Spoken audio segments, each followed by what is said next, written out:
Hey guys, this is doctor Saurabh Jain और आज इस वीडियो में हम बात करेंगे टॉप प्रॉब्लम्स जो बच्चे भी फेस कर रहे हैं और द बेस्ट एडवाइस जो मैं दे सकता हूँ। पिछले कुछ दिन से मैं बीमार था तो मैं लाइव सेशन नहीं ले पाया, इसलिए जो क्यूरीज थी आपकी, बहुत सारे बच्चे जो मुझसे क्वेश्चन पूछ रहे हैं और इस टाइम जो सलाह मैं दे सकता हूँ वो मैं आपको दे रहा हूँ कि क्या इस समय करना चाहिए, क्या मोस्टली गलतियाँ बच्चे कर रहे हैं, जो गलती अगर आप करते रहोगे तो you will not get selected. So please follow this advice which I am saying, क्योंकि मैं बहुत एक्सपीरियंस के बाद और बहुत अपने पेशेंस से चीज़ें एनालाइज करने के बाद जो बता रहा हूँ वो आपको बता रहा हूँ। देखो, एक गलती बच्चे इस समय कर रहे हैं, they are not still focusing on biology. देखो, सबसे पहली चीज़ आपको जो करनी है इस समय, जो जैसे जब कोई बच्चा मुझसे पहली बार कांटेक्ट करता है या मेरे मेंटरशिप प्रोग्राम का पार्ट बनता है, सबसे पहली सलाह मैं उसको देता हूँ कि भाई अपने बायो पे फोकस करो। मैं उससे पूछता हूँ कि बायो का आपका स्कोर क्या आ रहा है। यूजली बच्चों का स्कोर 250, 260, 270 के आसपास होता है, क्योंकि बच्चों ने बायो पे ध्यान तो दिया होता है, इतना तो उनको समझ में आ जाता है कि बायो करनी है। बट मोस्ट ऑफ द बच्चे तब भी उस लेवल ऑफ बायो को नहीं कर रहे हैं जिस लेवल ऑफ बायो की ज़रूरत है। तो मैं सबसे पहले उनको सलाह देता हूँ कि भाई कम से कम तुम बायो को 1 महीने का टाइम दो, प्रॉपर दिन का कम से कम 5 से 6 घंटे का टाइम दो बायो को, और अपने स्कोर को 315, 320 तक पहुँचाओ। एंड एकदम से जब वो करना शुरू करते हैं, बायो स्कोर एकदम से इंप्रूव नहीं होता, 300 पे जाकर के उनका स्कोर अटक जाता है। फिर मैं उनको सलाह देता हूँ कि तुम्हें क्वेश्चन प्रैक्टिस भी बायो की उतनी ही करनी है जितनी आप थ्योरी कर रहे हो। So you have to focus on bio question practice, और कम से कम अपने आप को 1 महीने का टाइम दो, क्योंकि जब आप प्रॉपर टाइम दोगे बायो को, रोज़ डेडिकेट होकर के 5 से 6 घंटे का, और क्वेश्चन प्रैक्टिस भी करोगे, ना सिर्फ थ्योरी, क्योंकि थ्योरी करने से सेम चीज़ आपकी आँख के सामने से गुजरती रहती है, आपको लगता है आपको याद है, लेकिन जब क्वेश्चन सामने आता है आपको नहीं बनता। The best thing you can do is that do more and more of question practice in bio also. So जितना ज़्यादा बायो में क्वेश्चन प्रैक्टिस करोगे उतना ही आपका परफॉर्मेंस इंप्रूव होगा। और पहली सलाह जो मैं आपको दूंगा कि भाई बायो की क्वेश्चन प्रैक्टिस खूब करना, अपने स्कोर को 315, 320 तक आपको लेके जाना ही जाना है बायो में। मैं आपको 360 की सलाह क्यों नहीं दे रहा हूँ या 340 नंबर लाने को क्यों नहीं बोल रहा हूँ, उसका भी एक बहुत बड़ा कारण है। इस समय जितने भी पेपर्स इंडिया में बन रहे हैं टेस्ट सीरीज़ के, उसमें मैक्सिमम में बायो बहुत टफ आ रही है। बायो में स्टेटमेंट बेस्ड क्वेश्चन आ रहे हैं, बायो में एआर क्वेश्चन आ रहे हैं, जो यूजली बच्चों से सॉल्व नहीं हो रहे, और इसीलिए आपका स्कोर 315, 320 पे जाके अटक जाता है। वो जो लास्ट के 15-20 नंबर, 30 नंबर जो आप पा सकते थे, वो आप नहीं पा रहे हो। ठीक है। सो बिकॉज पेपर आपका बहुत टफ है, लेकिन जब फाइनल एग्जाम होगा तब आपका पेपर बहुत आएगा स्टैंडर्ड का। उस समय आपको एआर क्वेश्चन भी बनेंगे, उस समय आपको स्टेटमेंट बेस्ड क्वेश्चन भी बन जाएंगे, क्योंकि क्वेश्चंस इतने लंबे लंबे नहीं होंगे जितने आपके टेस्ट सीरीज में आ रहे हैं।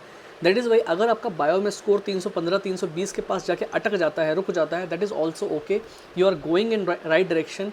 Keep working hard, but bio पर फोकस रहना चाहिए। जब तक आप बायो को अपना इंप्रूव नहीं कर लेते, you can not get selected. और बायो जैसे ही इंप्रूव होती है, सबसे अच्छी चीज़ ये होती है कि बच्चे का दिमाग थोड़ा रिलैक्स हो जाता है, और वो फिर टाइम दे पाता है केमिस्ट्री और फिजिक्स को। और चलना इसी सीक्वेंस में, पहले बायो इंप्रूव करो, फिर केमिस्ट्री, उसके बाद आओ आप फिजिक्स पर। ओके, तो पहली सलाह मेरी आपको है, प्लीज़ बायो के क्वेश्चन प्रैक्टिस में प्रॉपर टाइम दो, क्योंकि उतना आसान नहीं है बायो में स्कोर इंप्रूव करना जितना आप सोच रहे हो। जब तक आप टाइम नहीं दोगे, स्कोर इंप्रूव नहीं होगा। Second cheese, organic and inorganic chemistry, इनको आप पहले करोगे, फिजिकल पे ध्यान आप थोड़ा कम दोगे। क्लास 11th की जो आपकी फिजिकल केमिस्ट्री है वो थोड़ी ज़्यादा टफ है। ठीक है, अगर आपकी नहीं हुई है तो पहले आप इनऑर्गेनिक और ऑर्गेनिक को कंप्लीट करोगे। अब होता क्या है कि एक गलती जो बच्चे कर रहे हैं, वो सोचते हैं इनऑर्गेनिक इतनी बड़ी है, इतना सारा है याद करने को। भाई मेरी सलाह ये है कि जो तुम्हारा सॉल्ट एनालिसिस वाला पार्ट है और जो तुम्हारा पी ब्लॉक वाला पार्ट है, जो डी ब्लॉक वाला पार्ट है, वो पार्ट जो बहुत टफ है याद करना, जिसको मेमोराइज़ करने में बहुत टाइम लग रहा है, बहुत एनर्जी लग रही है, वहाँ से आने हैं 2 क्वेश्चन। ठीक है, जो इनपुट ऑफ टाइम आप दोगे और जो आउटपुट आपको मिलेगा एग्जामिनेशन हॉल में, वो 2-3 क्वेश्चन ज़रूरी भी नहीं है कि आपसे बन ही जाए।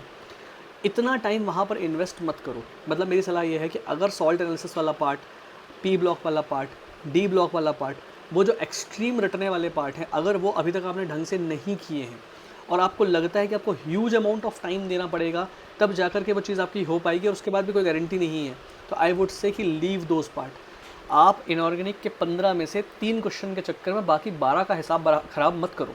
ओके, अगर आपकी बाकी इनऑर्गेनिक बहुत अच्छी हो गई है और ये रटने वाली चीज़ें रह रही हैं, तो आप इन पर जाओ। अगर नहीं तो फिर आई वुड सजेस्ट कि पहले आप बाकी बचा हुआ पार्ट करो। इन टॉपिक्स को आप कर लो तो ठीक है, नहीं कर लो तो इससे आपके सिलेक्शन पर फ़र्क नहीं पड़ेगा। Okay, so you don't have to go for perfection first. पहले आप वो कंप्लीट करो जो किया जा सकता है।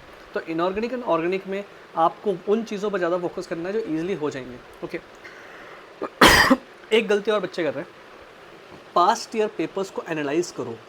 आप क्वेश्चन प्रैक्टिस जब करना शुरू करते हो, चाहे केमिस्ट्री हो या फिजिक्स हो, सबसे पहले देखो past year papers.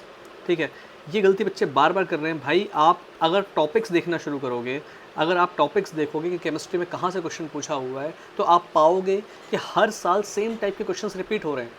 So your first priority should be कि पिछले सालों में जिन टॉपिक्स से क्वेश्चन आए हैं वो टॉपिक्स आपके बहुत स्ट्रॉन्ग हो, ठीक है।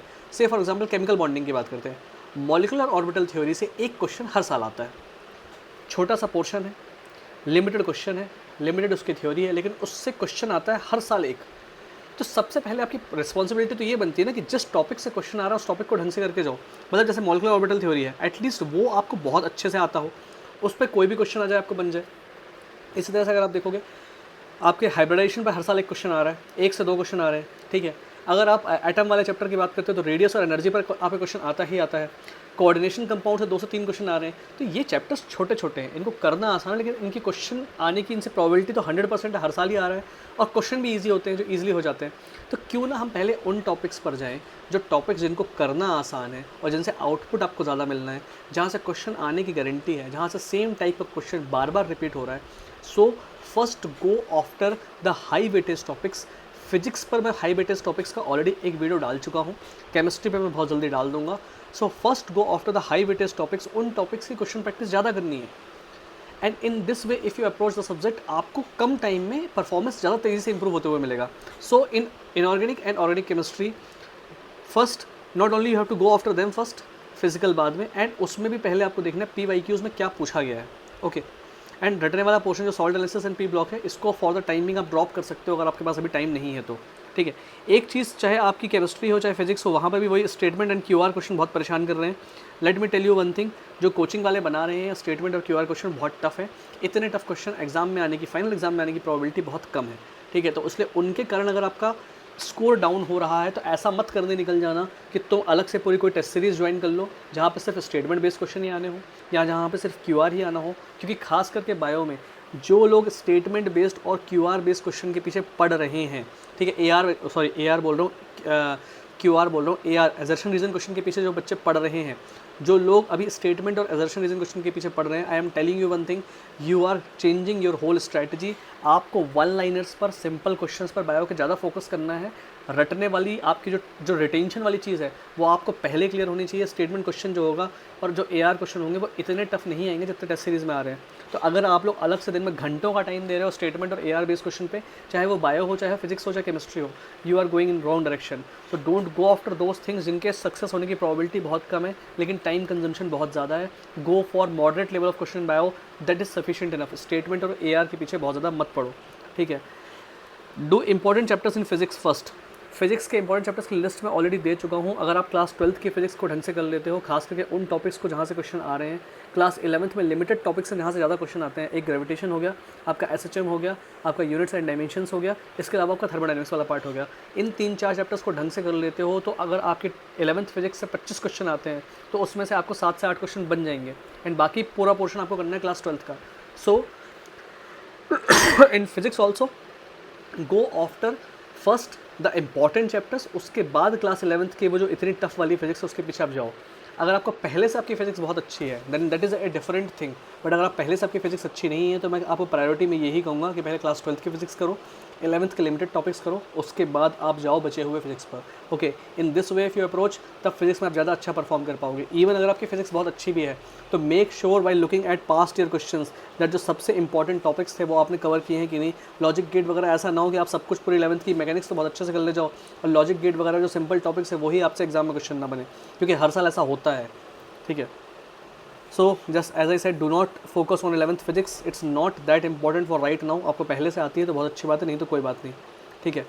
एक चीज़ बच्चे मुझसे पूछते हैं और जो मैं अपने मेंटरशिप वाले बच्चों को भी बोलता हूँ कि मॉडरेट लेवल ऑफ पेपर की ही तैयारी करो, ठीक है। पेपर, कुछ बच्चे कहते हैं कि सर अगर बायो का पेपर बहुत टफ आ गया तो बायो के पेपर टफ आ जाएगा तो कोई दिक्कत नहीं है, तुम्हारी टेस्ट सीरीज जितनी बन रही है इतनी टफ बायो आ रही है कि इससे टफ पेपर नहीं बन सकता।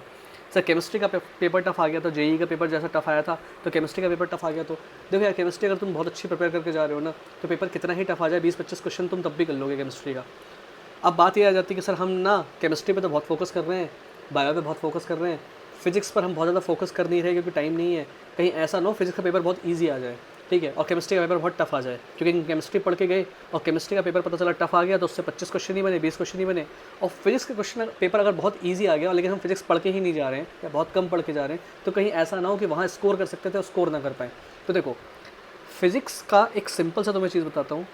फिजिक्स का पेपर अगर ईजी आएगा तो क्वेश्चंस आएंगे फॉर्मूला बेस्ड, सिंपल क्वेश्चंस आएंगे, फॉर्मूला आप पुट करोगे सीधा आपका आंसर आ जाएगा। फिजिक्स का पेपर अगर ईजी आएगा तो पेपर इस तरह से ही बनाया जाएगा। सो टू प्रोटेक्ट योर सेल्फ, जब आप केमिस्ट्री पे ज़्यादा फोकस कर रहे हो, बायो पे ज़्यादा फोकस कर रहे हो, फिजिक्स का एज्यूमिंग कि अगर पेपर ईजी आ जाता है और आपसे बन जाए, एटलीस्ट फॉर्मूलेज अच्छे से करके चले जाओ, खास करके उन चैप्टर्स के जो चैप्टर्स आपसे अच्छे से आते हैं। ठीक है, इवन क्लास 11th की भी मैं बात कर रहा हूँ कि फॉर्मूलेज ढंग से करके चले जाओ। अगर मान लो तुम्हें कोई चैप्टर आता ही नहीं है फिजिक्स का, तुमने छोड़ दिया था, पहले तुमने नहीं किया था, तो उसको अभी भी छोड़ दो, अब करने का कोई सेंस नहीं है। लेकिन जो चैप्टर्स तुमको आते हैं, तुम्हारे एक बार किए हुए हैं, उनका सब कुछ ना कर पाओ तो सिर्फ फॉर्मूलेस करके चले जाओ, क्योंकि पेपर अगर बहुत ईजी आ गया तो तुमको एटलीस्ट फार्मूला याद होगा, फार्मूले के बेसिस पर तुम क्वेश्चन सॉल्व कर सकते हो। तो एटलीस्ट अगर फिजिक्स का पेपर बहुत सिंपल आ जाता है तो 45 में से आप एटलीस्ट 30 क्वेश्चन कर पाओगे। ठीक है, और फिजिक्स के PYQs जो हैं, जहाँ से क्वेश्चन पहले आए हुए हैं, उन PYQs वाले क्वेश्चंस के फॉर्मूलेस तो बहुत अच्छे से करके जाना ही जाना है। सो ये कुछ चीज़ें आपको करनी है अपने आप को प्रोटेक्ट करने के लिए, कि बाई चांस केमिस्ट्री बहुत टफ आ जाती है, ठीक है, क्योंकि केमिस्ट्री प्रिपेयर करके जा रहे हो, मैं आपसे कह रहा हूँ केमिस्ट्री पर ही फोकस करना है।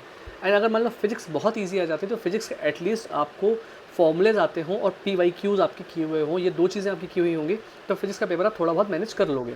ठीक है, एक प्रॉब्लम जो इस टाइम आ रही है, मेरे मेंटरशिप के बच्चे मुझसे बोलते हैं कि सर हमारा जब ना मॉक टेस्ट का स्कोर लो आता है, ठीक है, मॉक टेस्ट का स्कोर कभी किसी का 300 आ जाता है, फिर उसी बच्चे का कुछ दिन बाद 500 आ जाएगा, फिर उसका धीरे से 550 पहुंच जाएगा, फिर 450 आ जाएगा।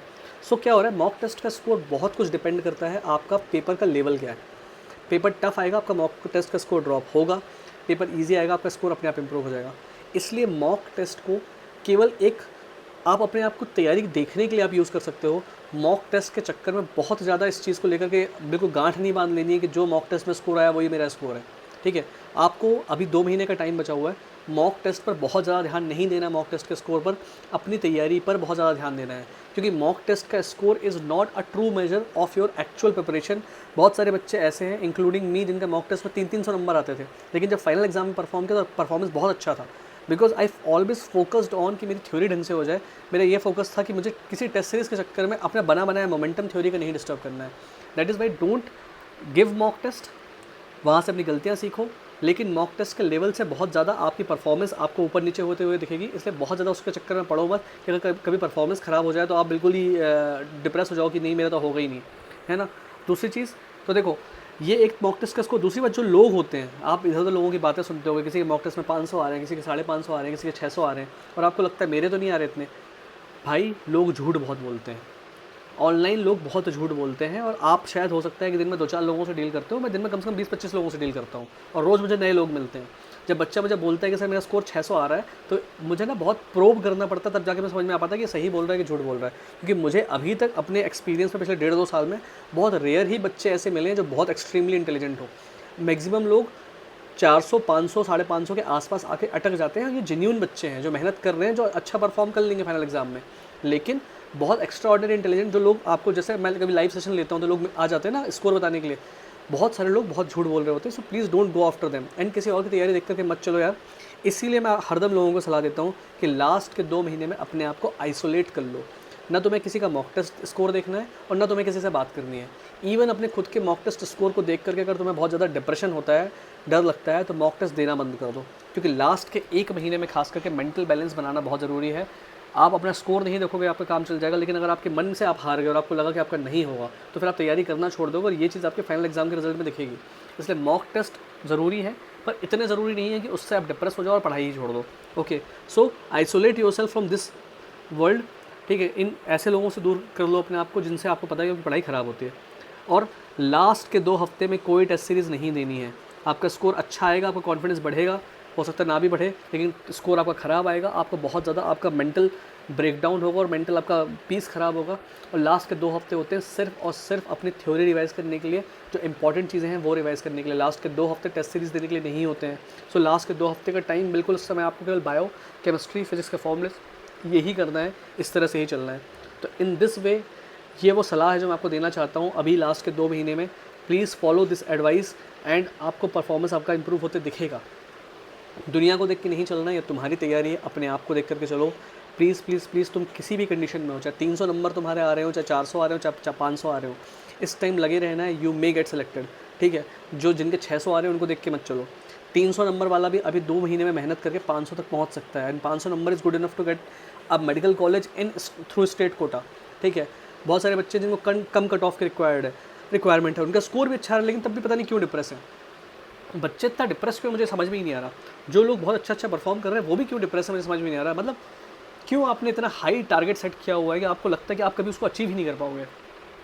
Okay, so please work hard. जो लोग मुझसे कांटेक्ट करना चाहते हैं, you can directly telegram me at doctor Saurabh Jain AIIMS. ठीक है, I will definitely reply to you. जो लोग मेंटरशिप ज्वाइन करना चाह रहे हैं, जो क्लास अभी 11th-12th में हैं, जो लोग 2027 के एग्जाम के लिए मेंटरशिप ज्वाइन करना चाह रहे हैं, please message me for that also. Yearly जो इस साल की मेंटरशिप जो मैं स्टार्टिंग से लूँगा बच्चों की, वो मैं शुरू करने वाला हूँ। ठीक है, so you can join that also and best of luck, keep working hard. And एक